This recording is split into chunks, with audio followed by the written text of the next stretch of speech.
How do you want to be remembered? It's kind of a morbid question, but none of us are here on this earth forever. And there will be a time when at least a part of us resides in people's memories. One exercise I've seen is how to write how your obituary might look. What would they put in the newspaper or on Facebook or on the day, hopefully a long time from now, when you've passed on? How would people who knew you remember you? How would people in your neighborhood remember you? Joan Peterson of Blue Point Leadership. Take this to an even more precise exercise.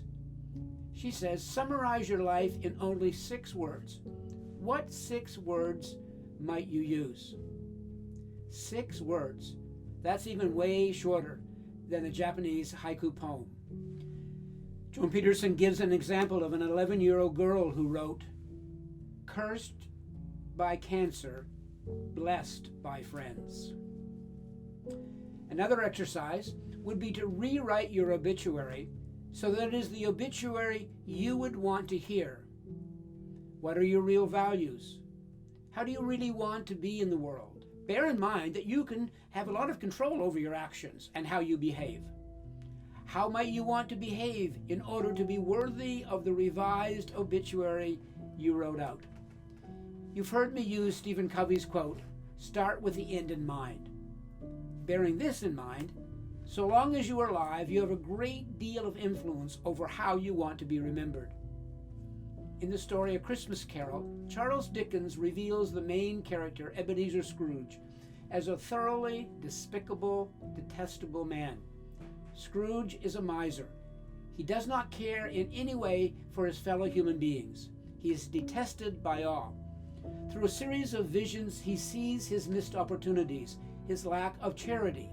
He is changed by these visions and becomes generous and jovial. Even an older person can exert control on their legacy. Would you like to be remembered as a good and kind person? Then the best way to ensure that is to be good and kind. One thing I have noticed is that people tell you a lot about who they really are by the way they treat store clerks and waiters. Maya Angelou said, I've learned that people will forget what you said, people will forget what you did, but people will never forget how you made them feel. Think of someone in your life who you remember fondly. How did they make you feel? Did they show real interest in you? Did they make you feel competent and useful and bright? Did they leave you as a better person for having known them? Were they generous and supportive? Think about it. How much does it really take to give someone a smile and a genuine compliment? After all, you never really know what someone else is going through, so always, always be kind. Would you like to be remembered by your family with affection? Be present. Spend time with your family.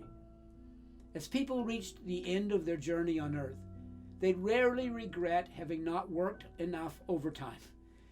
They do regret not having spent enough time with their family. What is your life's work?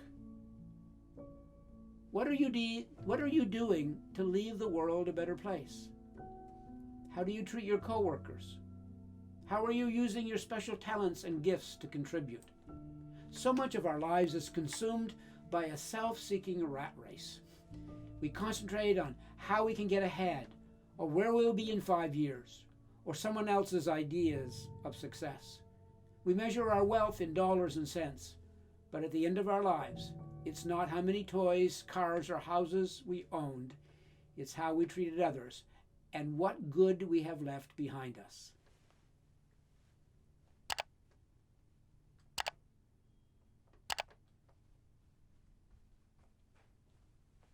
Thank you.